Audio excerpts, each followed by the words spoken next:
We're down to item H. Yeah, can we come to you after we get these guys? Absolutely. They probably don't want to hear what you have to say. running the risk of that being a chance. Takes us to item H, presentation on the Roundup for Education program. How are you going to handle this? You want these gentlemen to come tell us about it? Or? Yeah, I was going to let them do their presentation, and then we would, on the agenda item, give you a little more input from our side, and then let you discuss that, take a vote. So whoever's speaking for you guys. And we're both going to speak, but he's going to have the floor first. Okay. Want to be at the... Yeah, you probably do. Appreciate it. Thank you, board members, for allowing us to present to you this day. My name is Dallas Larson. I'm head basketball coach at Mont Valley High School. I teach Spanish there. I'm originally from New Mexico and went to Wendover High School for about 6 years. And when in Elko County, I noticed after I came here that they had a program that wasn't available here in our valley. And at Wells Rural Electric Company, they had the Next Dollar Foundation, is what they called it. It was a volunteer program where people that were members of the community could sign up, and their monthly bills would be rounded up to the next dollar on their statements. That 1 cent to 99 cents, depending on what their bill was then put into this foundation, the fund, and was used to help the communities with different projects. And when I moved down here, I asked around, and didn't seem to be anything like that here. And I approached my colleague, Mr. Shane Hickman, on the issue, as we were both coaches, and asked him what his thoughts were. And he has been kind of doing a lot of the legwork. He's lived here for a lot of his life and knows a lot of the people in the community. What we would like to have happen is an MVHS, Next Dollar Foundation, which would be a financial fund, primarily to help the CC, help the school, our athletes, because of all the budget cuts that have been happening recently, and also other academic and academic activities at the high school. We see this. It's like I said, we want to come to you guys with you have more knowledge of these kind of things, but basically we see it as a 5-member board that would consist of the assistant principal, the athletic director, 1 female sport representative and 1 male sport representative, and then 1 volunteer member of the community. The assistant principal, athletic directors would be standing representatives. The coaches and the community members would rotate through on the board every 2 years to help oversee the funds and where those funds would lead. And with that, I'd like to have Mr. Hickman take over and explain there.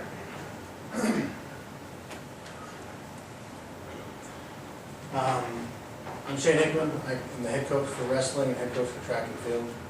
And basically, with this, how it operates, where does the money come from? And I think we're all pretty clear on where it's coming from. It's the consumer rounding up their bill to the next dollar.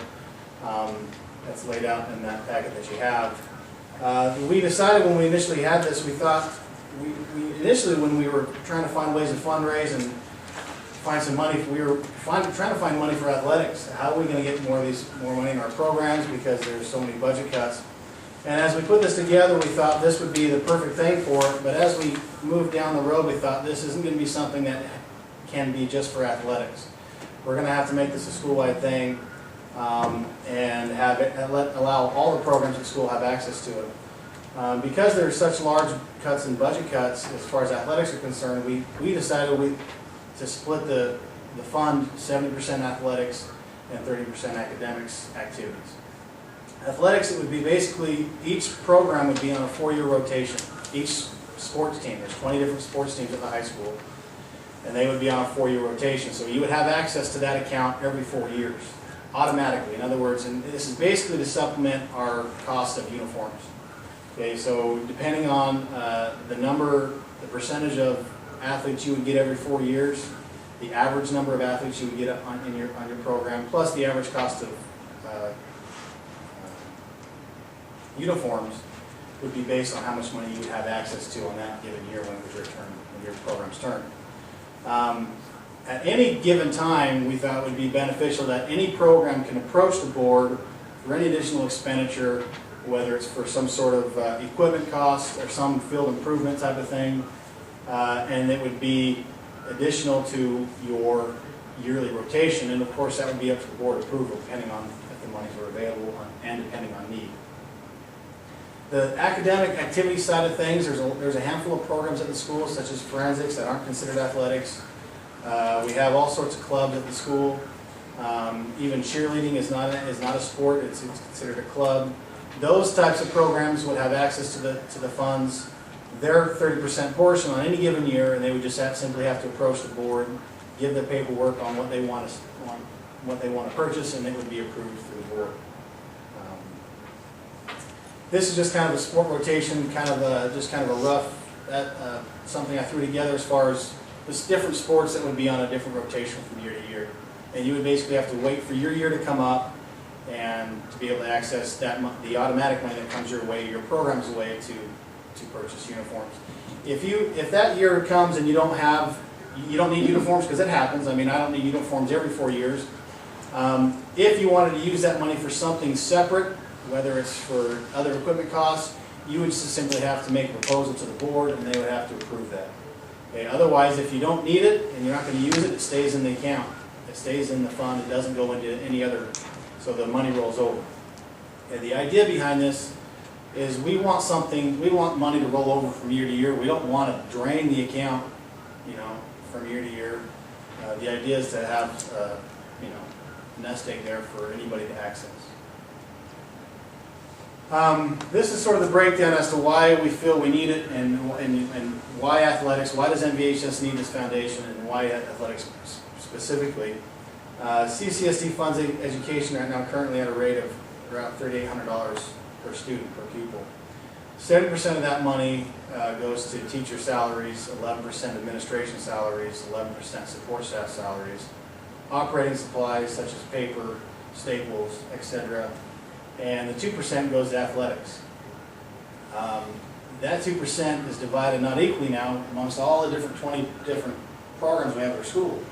For example, wrestling on any one season gets $1,300, whereas football gets probably $7,500 to $8,500, simply because of the numbers it involves and the cost of equipment that's associated with that sport.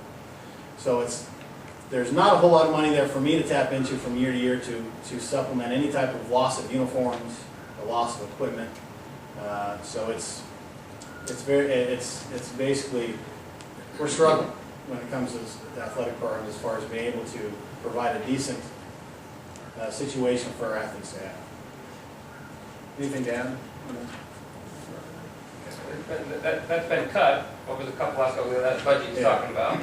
The budget since I started coaching about 8 years ago, my track budget went from $1,500 to $1,200. And that's for boys and girls, so it's a shortage of about $500. Same thing with wrestling. I've been cut $300 to $400 since, each year it seems like we're losing $20 here, $20 there. The biggest expense that we are now facing is travel. The district is no longer paying for any type of tournament travel, any type of out-of-state travel, period. The district will not even allow you to use a district bus to bus my kids to St. George or anywhere out of state.